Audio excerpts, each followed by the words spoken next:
students. So today we are going to start our chapter number 7, The Learner.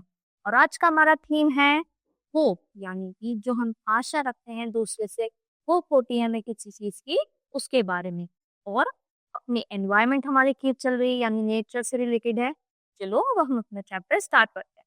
आज हम इस chapter में क्या क्या पढ़ने वाले हैं? To understand the value of being good to others, यानी हमें एक दूसरे के साथ अच्छे से बिहेव करना चाहिए, प्रॉपरली बात करनी चाहिए, तो वो सब हम सीखेंगे। Students also will be encouraged to feel cheerful in life, यानी चाहे कितनी ही मुसीबत आ जाए हमें हमसे चीयरफुल रहना है, अच्छे से उसको टैकल करना है। और कितनी भी डिफिकल्टी आ जाए हमें कभी भी उदास नहीं होना, उसको अच्छे से क्या करना है, एंजॉय करना।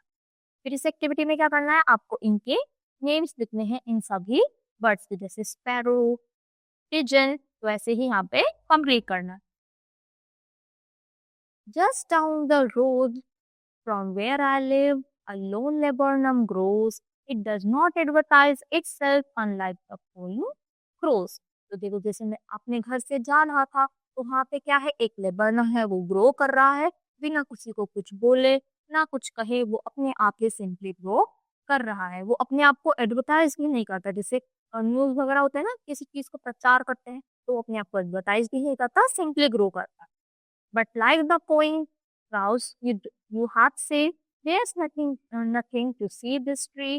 Its height is unremarkable. Its leaves are so ordinary. तो जो ट्रीज होता है जितना बिग होता है, इसकी लीव्स भी बहुत ज्यादा अच्छी होती है।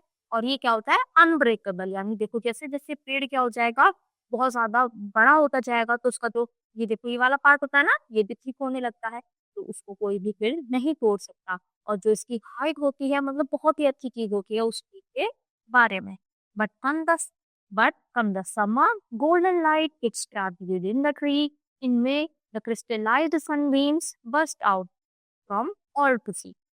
तो जब गर्मियों का टाइम हो जाता है, इतनी ज्यादा हमें भूख लगती है, हम तो बाहर भी नहीं जाते, अम्ब्रेला लेके जाएंगे, इतना ज्यादा शाइनी होता है, इतना ज्यादा ब्राइट होता है गर्मियों के टाइम, जो सनडेज डायरेक्ट फॉल करते हैं, तो सब आकर किसमें ट्रैप हो जाती हैं, ट्री में आकर ट्रैप हो जाती है। क्योंकि वो इतना बड़ा फ्यूज है, इतना बड़ा है, तो सारा ही वो अपने अंदर ट्रैप कर लेता है। और जो नीचे उसके रेस्ट करने आएगा उसके नीचे, उसको हमेशा छाया ही देगा। क्योंकि जब वो हैवी हो गया तो लाइट उसके थ्रू पास कर ही नहीं पाती, वो क्या हो जाती है, उसी के अंदर ट्रैप हो जाती हैं, जम जाती हैं।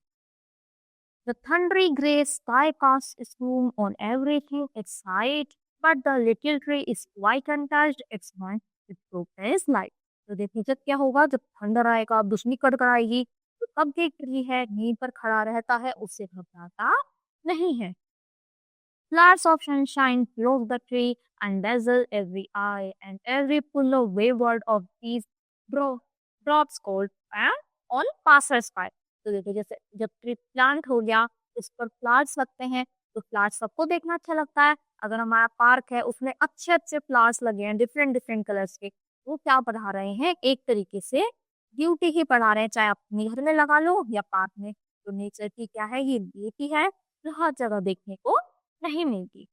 Even the beggar down the street smiles when he sees the tree, यानी यहाँ तक कि कोई बेगर यानी जो भिखारी होता है, वो भी उसके पास से जाता है, तो वो भी पेड़ को देख कर बहुत ऐसा होता है, ये पेड़ को गर्मी आए, वो जा रहा है, धूप हो रही है बहुत तेज, तो जैसे ही पेड़ दिखा, हाँ पेड़ हो गया, पेड़ दिख गया, खुश हो गया एकदम से, ताकि वो उसके नीचे बैठ सके, आराम कर सके, रेस्ट कर सके, उसको वहां पर छाया मिल सके। And for some moments he can feel a joy that's come from tree. तो वहां बैठ के वो आराम से बहुत सारे सोच सकता है और अच्छी चीजें याद करता है, कि यानी जो भी उसे मोमेंट्स आ जाते हैं उस ट्री से रिलेटेड। तो देखो ट्री क्या है, अपना एडवर्टाइज भी नहीं कर रहा, अपने बारे में बता भी नहीं रहा है, अच्छी से ग्रो कर रहा है। और जैसे ही ग्रो हो जाता है वो बहुत ज्यादा स्ट्रॉन्ग हो जाता है, ह्यूज हो जाता है, वो अपने अंदर सनलाइट भी ट्रैप कर रहा है, और फिर ठंडर से भी नहीं डरता, और बाकी लोगों को क्या करता है, शेड प्रोवाइड करता है, छाए। और ये बहुत सारे जो क्या होते हैं, जो मतलब बर्ड्स वगैरह होती हैं, उन सबके घर का भी काम करता है। अब देखो कहाँ पे रहेंगी, यहाँ पे बहुत सारी जिसकी ब्रांचेज हैं, इस पर बर्ड्स बैठेंगी, बहुत सारी स्क्विरल्स होते हैं इधर उधर, तो बहुत सारी जो क्या है बर्ड्स है, वो भी ट्री की जो कंपनी है वो एंजॉय करती है। इसलिए हमें ज्यादा तो वहाँ पर ट्रीज लगाने चाहिए और अपनी सराउंडिंग्स को क्लीन रखना चाहिए। I hope you understood this poem. That's all for today. Thank you.